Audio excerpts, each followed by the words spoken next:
Olá, eu quero compartilhar um texto com você em primeira carta de Paulo aos Coríntios, capítulo 1, versículo 26 em diante. Primeira carta de Paulo aos Coríntios, capítulo 1, versículo 26. Irmãos, reparai na vossa vocação, visto que não foram chamados muitos segundo a carne, nem muitos poderosos, nem muitos nobres de nascimento. Pelo contrário, Deus escolheu as coisas loucas do mundo para envergonhar os sábios e escolheu as coisas fracas do mundo para envergonhar os fortes. Deus escolheu as coisas humildes do mundo e as desprezadas e aquelas que não são para reduzir a nada as que são, a fim de que ninguém se vanglorie na presença de Deus. Há dias atrás, a Liga Profissional de Futebol Americano realizou o seu draft, a escolha ou a seleção dos jogadores que do futebol universitário agora ingressarão na liga profissional. E é uma coisa muito interessante porque se faz uma lista de atletas, os que têm melhor desempenho no futebol universitário para serem escolhidos, então, pelo futebol profissional. E os piores times da liga profissional têm direito a escolher os melhores. E antes de ser feita essa escolha, existe lá um combinado, jogos combinados, onde todos os atletas são testados e precisam mostrar o seu desempenho. E, de certa forma, esse texto nos remete a esse pensamento.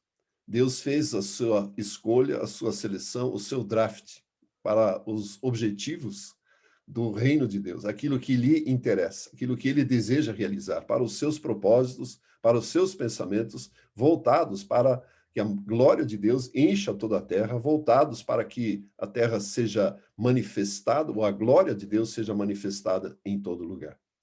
E o texto que Paulo nos evoca para a reflexão diz que ele escolheu justamente o contrário. Ele pegou as coisas mais simples, as mais improváveis, escolhas que certamente nós, como bons selecionadores, não faríamos. Ao contemplarmos a história, especialmente na nação de Israel, nós percebemos algumas escolhas muito improváveis. Abraão e Sara, por exemplo, eram um casal muito bem de vida, mas Sara, para ser aquela que geraria muitas nações, era estéril. Ao olharmos na sequência da história, encontramos novamente Rebeca como estéril. Ao olharmos adiante, nós vamos perceber que Jacó tinha um caráter que não andava muito de acordo com aquilo que Deus desejava. Moisés, com as suas inúmeras desculpas, depois de ter feito uma tentativa de cumprir o propósito de Deus. Chegamos aos juízes, Gideão e Sansão, toda hora se esquivando e um comportamento muito diferente.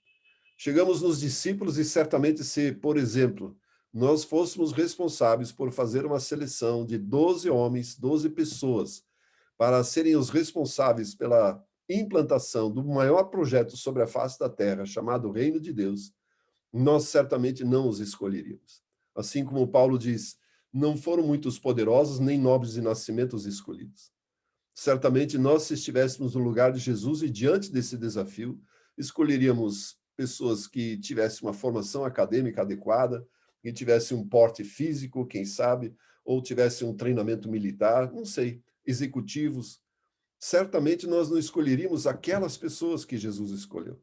E percebemos na história o quão problemático, de repente, foi essa escolha. Olhamos, por exemplo, para a vida de Paulo, que Jesus mesmo declara ter sido um vaso escolhido, um instrumento escolhido por ele, certamente também era o mais improvável, visto que ele não havia participado do primeiro grupo de apóstolos. E por aí vai. E, na verdade, eu e você fazemos parte também desta escolha. Eu e você somos pessoas improváveis, que dificilmente, numa seleção apurada, que levasse em conta caráter, desempenho, formação, enfim, tudo aquilo necessário para ser um ministro, um líder, um cristão, não reuniria essas qualificações, essas qualidades. Mas aprove a Deus nos escolher. Eu e você fazemos parte do time de escolhas improváveis, de vasos que o próprio Deus escolheu, que purificou pelo sangue de Cristo Jesus e empoderou pelo seu Espírito. Me vem à mente um texto da história de Sansão, que nós encontramos em Juízes, capítulo 14, e no versículo 5 ele diz: Desceu, pois, com seu pai, a sua mãe, a Timna, e chegando às vinhas de Timna, eis que um leão novo, bramando, lhe saiu ao encontro. Então o Espírito do Senhor de tal maneira se apossou dele, que ele o rasgou como quem rasga um cabrito, sem nada ter na mão. Todavia, nem seu pai, nem sua mãe deu a saber o que fizeram. O que me surpreende nesse texto, na verdade, e na história de Sansão, é que todas as vezes que nós imaginamos o porte físico desse homem, e inclusive somos influenciados pela mídia, pelos filmes, desenhos, etc., que o configuram dessa forma, é um homem com um porte físico avantajado, bombado, né, provavelmente saído das academias, se olhássemos para hoje. No entanto, a minha imaginação me leva a pensar que ele era uma pessoa comum naqueles dias. Na verdade, como a atividade de todos era agricultura ou pecuária, então todos tinham um bom porte físico, uma boa forma física. Mas eu não consigo imaginar que Sansão fosse diferente dos outros.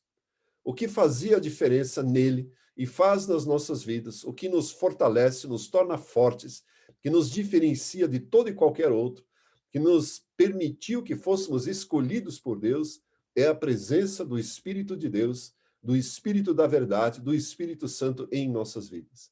Essa é a diferença. É nisso que consiste a nossa força, nisso que consiste a nossa capacidade de realizarmos o propósito de Deus. Então, eu e você, na verdade, fomos escolhidos por Deus para fazermos parte dos seus projetos, para determinarmos e continuarmos aquilo que os primeiros homens fizeram e realizarmos todo o projeto de Deus sobre a terra e cumprirmos o seu propósito para a glória do nosso Senhor Jesus Cristo. E é isso que importa.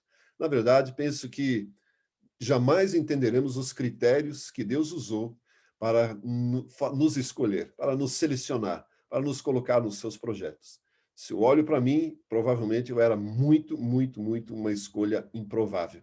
Mas aprove a Deus me capacitar, me habilitar, assim como fez com a sua vida, para que eu e você fôssemos vasos, instrumentos fortalecidos, empoderados pelo Espírito Santo de Deus para estes dias, para esta geração. Deus abençoe grandemente a sua vida e que o Espírito Santo de Deus te empodere e fortaleça a cada dia mais. Amém.